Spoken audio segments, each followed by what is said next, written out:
Side खबरों के लिए सब्सक्राइब करें फ्लेम मीडिया और उसके बाद बेल आइकन को प्रेस करें ताकि सबसे पहले आपको मिले एक्सक्लूसिव खबरें।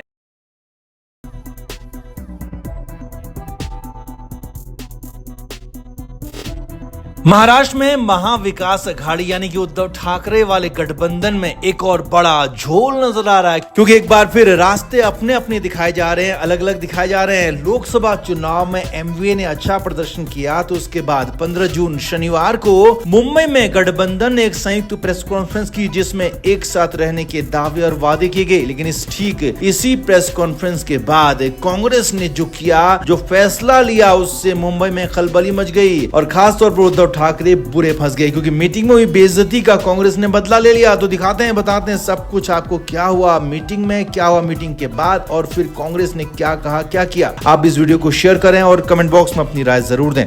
तो महाराष्ट्र में महाविकास अघाड़ी गठबंधन में दिखाने के लिए सब कुछ ठीक चल रहा है, लेकिन अंदर खाने सब ठीक नहीं है। जी हाँ, मुंबई में शनिवार को एक ज्वाइंट प्रेस कॉन्फ्रेंस हुई जिसमें उद्धव ठाकरे, शरद पवार और कांग्रेस की तरफ से पृथ्वीराज चौहान शामिल हुए। इस दौरान तीनों ही नेताओं ने कहा कि ये तो गठबंधन की शुरुआत है और गठबंधन आगे भी बना रहेगा, विधानसभा चुनाव में साथ लड़ेंगे। इतना नहीं, उद्धव ठाकरे और शरद पवार ने ये भी कहा कि जो उन्हें छोड़कर चले गए हैं उनको वापस से साथ लेने का सवाल ही नहीं है। साथ ही साथ ये भी कहा कि गठबंधन में कोई बड़ा भाई नहीं है, कोई छोटा भाई नहीं है, सब बराबर हैं। अब ये तो सबके सामने हुआ और सबने देखा, लेकिन असली सच ये नहीं था, क्योंकि इसके तुरंत बाद कांग्रेस के महाराष्ट्र अध्यक्ष नाना पटोले ने बड़ा ऐलान कर दिया। नाना पटोले ने कह दिया कि कांग्रेस महाराष्ट्र में 150 सीटों पर चुनाव लड़ेगी और 150 सीटों पर लड़कर सारी सीटें जीत भी दर्ज करेगी। अब 288 में से 150 सीटों पर कांग्रेस लड़ती है तो बाकी गठबंधन के लिए क्या बचेगा, ये समझा जा सकता है। और यही नहीं,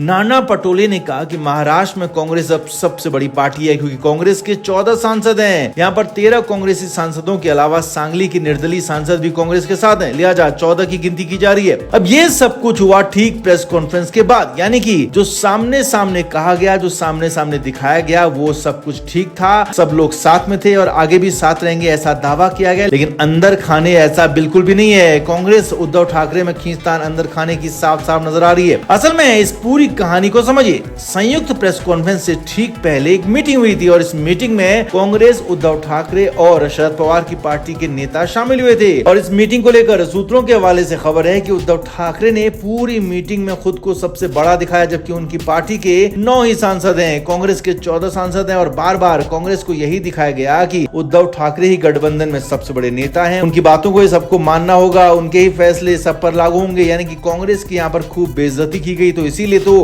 कांग्रेस ने भी मीटिंग के बाद हुई प्रेस कॉन्फ्रेंस में तो कुछ नहीं कहा, लेकिन हाँ, उसके बाद बदला पूरा कर लिया। उद्धव ठाकरे को चित कर दिया, साफ कह दिया कि 150 सीटों पर कांग्रेस चुनाव लड़ेगी। यानी कि ठाकरे के लिए मामला फिर से फंसा दिया, क्योंकि वैसे भी महाराष्ट्र में कांग्रेस जबरदस्त तरीके से उभर रही है। कांग्रेस का पुराना वोट बैंक उनके पास लौट रहा है और अगर ऐसा ही रहा तो विधानसभा चुनाव के बाद कांग्रेस भी उद्धव ठाकरे को किनारे कर सकती है। उद्धव ठाकरे को बीजेपी तो पहले किनारे कर ही चुकी है और लिहाजा कांग्रेस भी ये बड़ा फैसला ले सकती है। तो आपका इस पूरे मामले पर क्या कहना है? क्या उद्धव ठाकरे के गलत फैसलों की वजह से सब कुछ हो रहा है या फिर मामला कुछ और है? कमेंट करके आप भी जरूर बताएं, वीडियो को शेयर भी करें।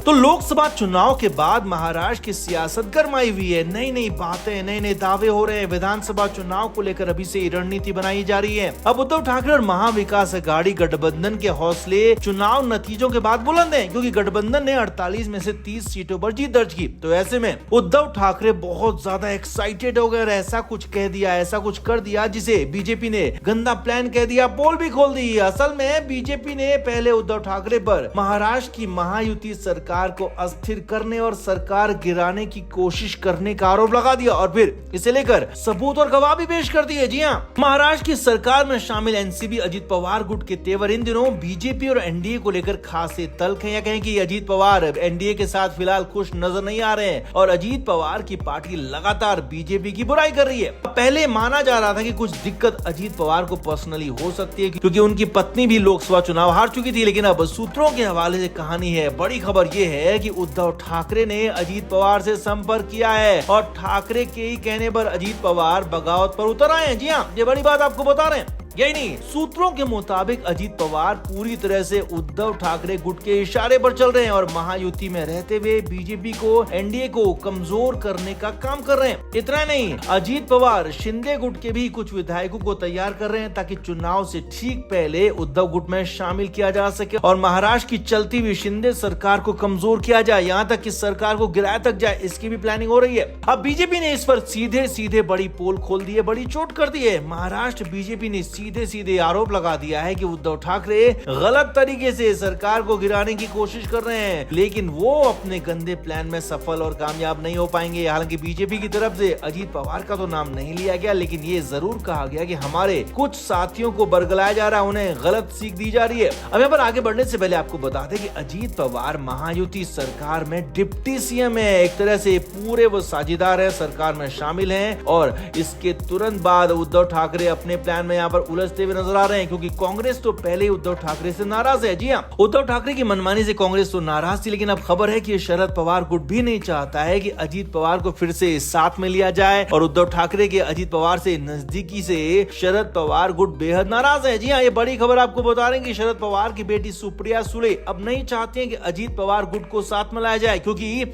लोकसभा चुनाव में शरद पवार की पार्टी ने काफी अच्छा प्रदर्शन किया जबकि अजीत पवार की पार्टी फुस हो गई। लिहाजा शरद पवार की राजनीतिक विरासत पर अब सुप्रिया सुले अपना दावा ठोक रही हैं, खुलकर ठोक रही हैं और वो अजीत पवार को अब साथ में लाना नहीं चाहती हैं, किसी भी कीमत पर नहीं लेना चाहती हैं और इसी वजह से शरद पवार गुट भी उद्धव ठाकरे से नाराज बताया जा रहा है कि आखिर उनसे पूछे बगैर अजीत पवार से बातचीत क्यों हो रही है, क्यों अजीत पवार को साथ लाने की कोशिश हो रही है। तो कुल मिलाकर उद्धव ठाकरे अपने जाल में फंसते हुए दिख रहे हैं, क्योंकि एक तरफ तो कांग्रेस और शरद पवार की पार्टी उनसे दूर होती जा रही है, वहीं दूसरी तरफ बीजेपी के हमले लगातार तीखे होते जा रहे हैं और अजीत पवार जिनको उद्धव ठाकरे साथ लाने की कोशिश कर रहे हैं वो किसी लायक फिलहाल बचे नहीं है। तो ऐसे में ऐसा ही रहा विधानसभा चुनाव में, तो उद्धव ठाकरे की पार्टी अगर अकेले चुनाव लड़ती है तो कहीं सबसे पीछे न रह जाए, ये भी संभावना जताई जा रही है। राजनीतिक पंडितों का ऐसा ही कुछ कहना है। तो आपका इस पर क्या कहना है? क्या उद्धव ठाकरे का ये अजीत पवार वाला प्लान उन पर ही भारी पड़ जाएगा? कमेंट करके आप जरूर से जरूर बताएं, वीडियो को शेयर भी करें।